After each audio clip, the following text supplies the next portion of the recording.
Hello, I'm Julie Shankle, and as I wrap up this course and my time in this program, I wanted to take a few minutes to talk about my metamorphosis from a teacher to a teacher advocate.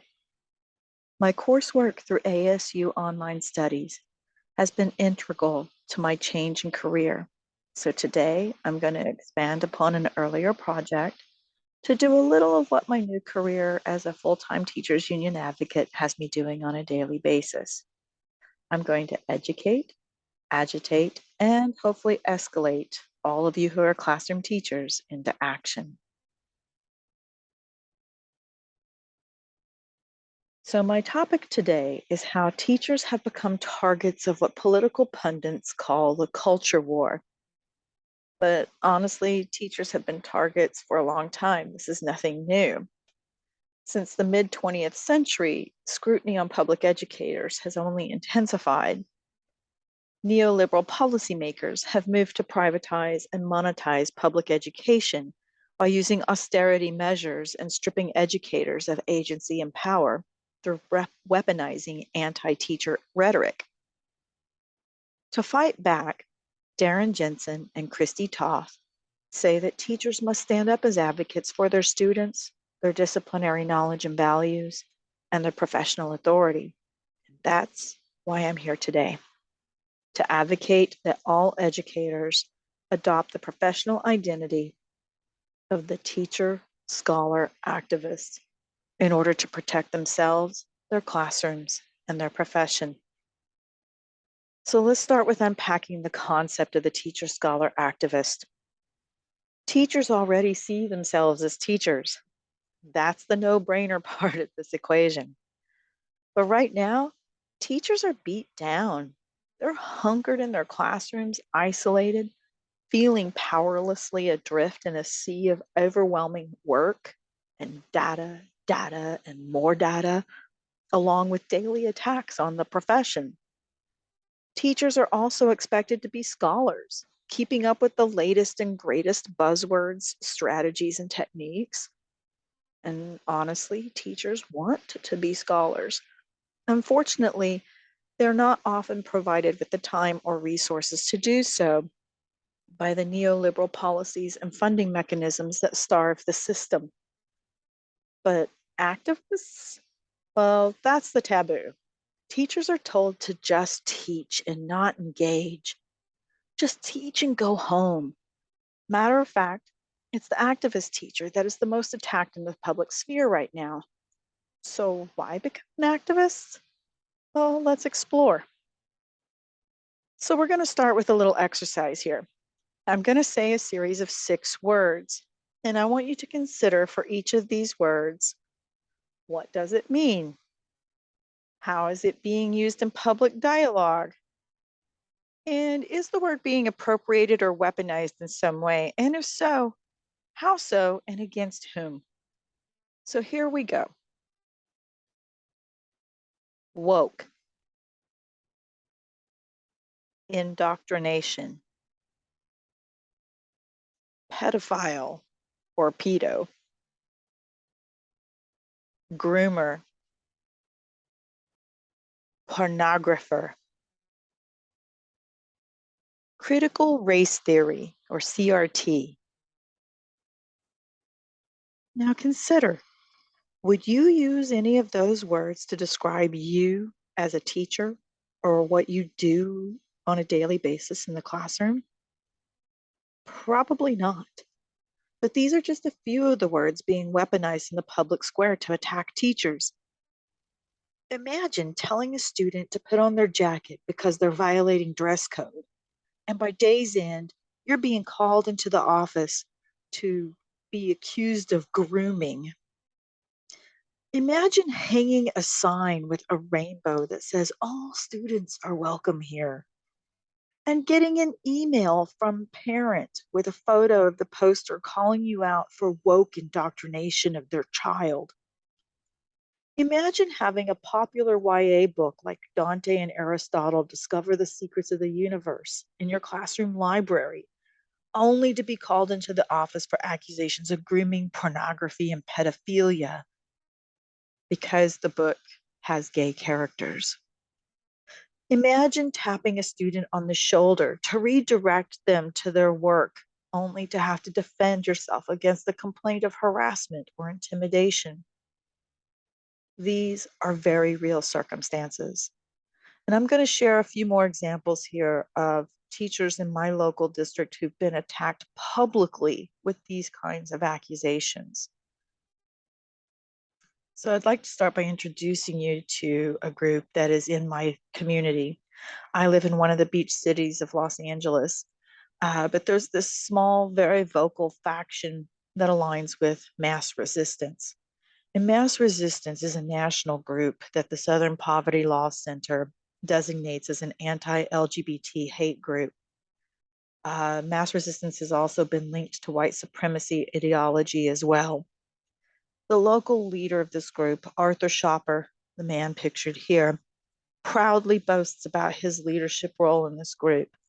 He regularly posts on his own blog, national blogs like townhall.com, and a number of local community social media pages. And here are some of the headlines from his posts that he shared regarding teachers in my district. Look out for some of those words from our list. This is Sarah. Sarah has been a repeated target of Shopper over the past year. This particular post was the first post that he used to target her last year. In this post, which appeared on Shopper's blog and on community Facebook pages, he uses the words indoctrination as well as anti-LGBTQ language. And at one point in the post, Shopper prompts children to take pictures in classrooms without teachers' knowledge or permission in order to out them as bad teachers. In this post from this school year, Sarah is targeted again. The most recent of Shopper's posts attacking her came out just last week. So these attacks are very real and very current in my community. Shopper labels Sarah as woke pro-LGBT teacher in this post. Sarah's school photos, school phone number, school room number, and school email were shared among the hate group and online platforms, resulting in a proliferation of harassment against her. This is Kelsey. And Shopper attacked her for acknowledging her own white privilege, along with doxing her social media sites. And this is Junius. Shopper attacked him for pushing BLM ideologies. In Shopper's online posts, he used photos and screenshots from Junius's student access website and administrator approved syllabus.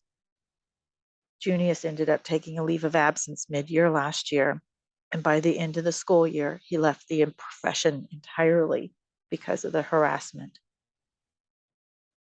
So why again? We come back to this question as why we need to be teacher, scholar, activists, especially if activists are targets. Well, it's not just activists who are the targets. Nationwide, organized groups like Mass Resistance are using all of the aforementioned buzzwords and more to attack teachers and the profession. They are working to get elected public office or to elect people who are friendly to their causes. And they are pushing good teachers out of the classroom through harassment, doxing, and labeling them with weaponized and appropriated words. NEA President Becky Pringle calls the exodus from the profession a five-alarm crisis and says that the system is under an unprecedented level of strain. Consider the story of Summer Boismeyer, a teacher in Norman, Oklahoma. In August, she was placed on paid administrative leave for sharing a QR code to a public library.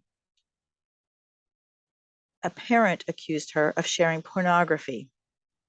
Her local state senator claimed she should be arrested and charged criminally. And the state secretary of education dogpiled on and said she should lose her teaching certificate. She was doxxed and harassed by locals to the point that she quit and moved out of state. This cannot be allowed to continue. And Ms. Boismeyer knows it. So she has stepped up her activism despite the attacks. As Linda Adler-Kastner says, we are the ones we've been waiting for. If it is not us standing up to protect our students, our colleagues, and our profession, then who will it be?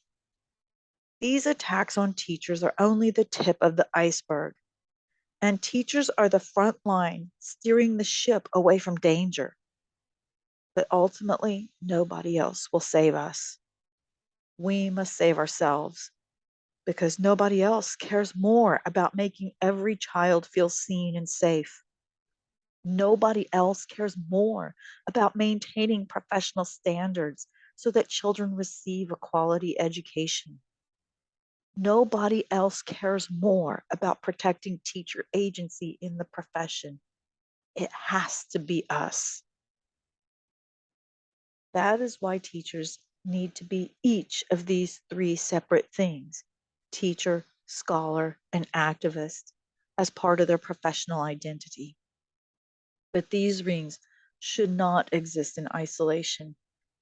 These three identities need to be merged together to form one powerful professional identity. So, how do teachers accomplish this intersectionality of teaching, scholarship, and activism?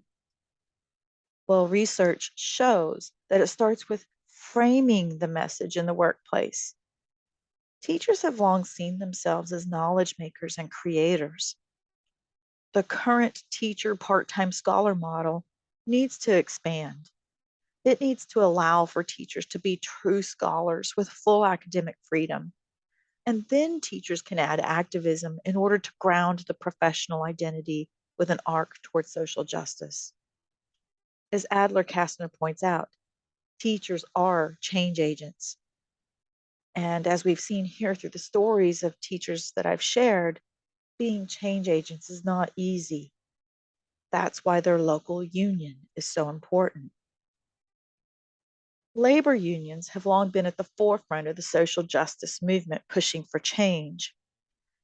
Keep in mind that each of the 9 teachers targeted by Shopper were empowered by their employer to incorporate diversity, equity, inclusion strategies into their classroom. Yet each felt isolated, harassed, and cut off from their peers while doing so. That's where coming together in the union can help transform that landscape. For example, in my short 3-month tenure as the union executive director, I've worked with these targeted teachers to engage the school board president to publicly praise DEI practices in the classrooms at each school board meeting in efforts to normalize these practices in the community. I've worked to create a team of site and district administrators to join me and union leadership in visiting each attacked teacher, forming a professional support team for them. And I've worked with our union leadership to educate our members on who this local group is and how to protect themselves in the classroom. And we are just getting started. Labor unions have so much effectiveness and they're so good at empowering others that they have long been the target of neoliberal policymakers because they provide a framework and training to help members connect to the inner activist while working together to protect their students, their colleagues, and their profession. While the union is not all of the answer, it is a beginning step to provide a pathway for teachers to find and merge their inner activists with their roles as teachers and scholars. The union can help teachers develop the skills to address longstanding inequities within the classroom and the profession. Research has shown that those who train in union leadership, that by the end of that training, they felt that they had a sense of confidence, and then they felt more secure in their work environment. They felt a sense of empowerment. They felt solidarity with those around them, and they enhanced their own sense of self-worth coming out of the training. So, training in union leadership is a powerful tool. Therefore, it's time for teachers to do As teacher scholar activist Patrick Sullivan says, accept and embrace the revolutionary and inescapably political nature of our work. Be the teacher scholar activist. Thank you.